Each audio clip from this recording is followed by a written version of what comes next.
Good morning, Facebook. Attorney Tim Anderson. I feel like I am the road warrior the past couple days. I was in Shenandoah yesterday, and now I'm in Virginia Beach for a very important meeting this morning that starts in about 20 minutes. So I'm doing this video from my car because I wanted to push this out first thing this morning to start the conversation. The first red flag law has been filed. It's Senate Bill 240, and as suspected, it's pretty much identical to the other states that do this. The general procedure is this, is that if you are a substantial risk of hurting yourself or hurting someone else, the police would have the authority to come into your house with a search warrant and recover your firearms, and that you would then have a court hearing within 14 days. At that hearing, if the judge finds that you are not a substantial risk, then the firearms can come back to you. If the judge finds that you are a substantial risk, that order can be extended up to 180 days. Now, the firearms can be transferred to third-party custodians, so it's not like the police just are going to seize them and you lose them, but they would be able to be picked up by a third-party family member or third-party custodian if the order was in place.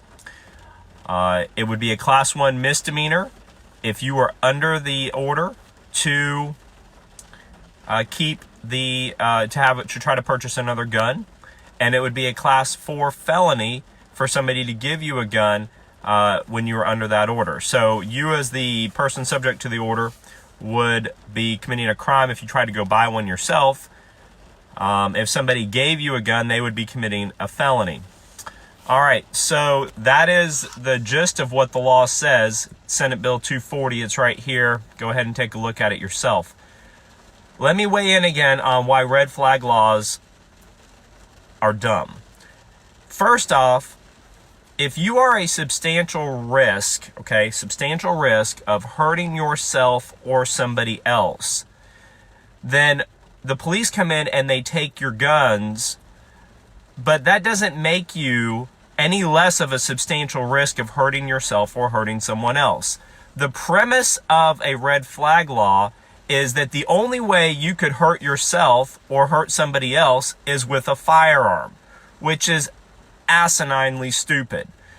Second, if you are in extreme danger to yourself or to someone else, and they come and they take your guns, I suspect that that's probably going to make you more mad, more unstable.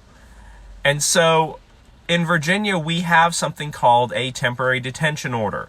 And what a temporary detention order is that if you are in a substantial risk to yourself or to others, then the police can actually arrest you and bring you to a mental hospital for evaluation. By doing that, that separates you from your firearms because you are locked up in a mental hospital.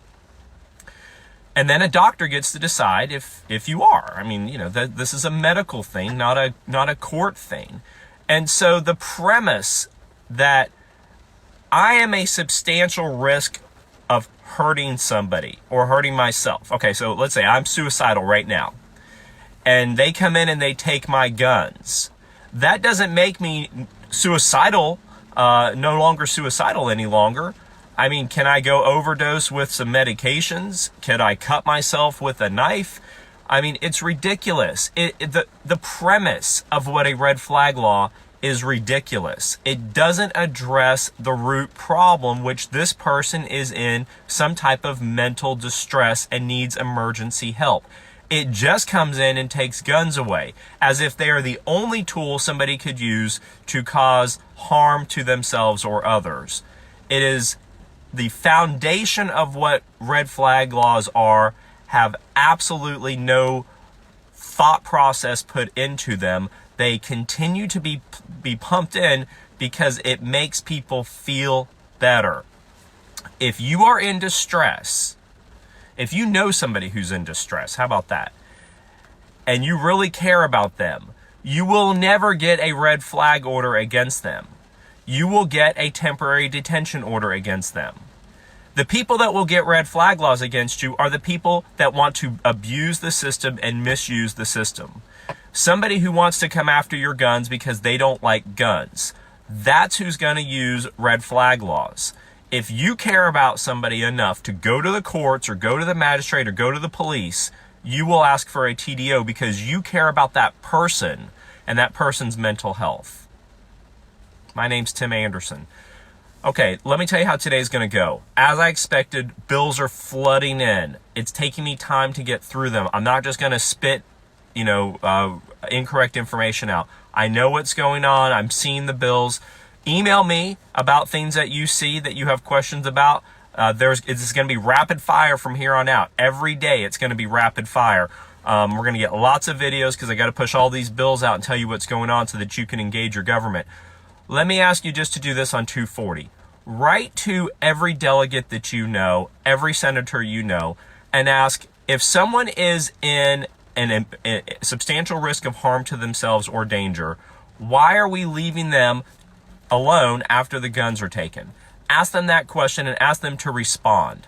I would love to see their replies. Post them in the Engage Your Government group page if they do reply.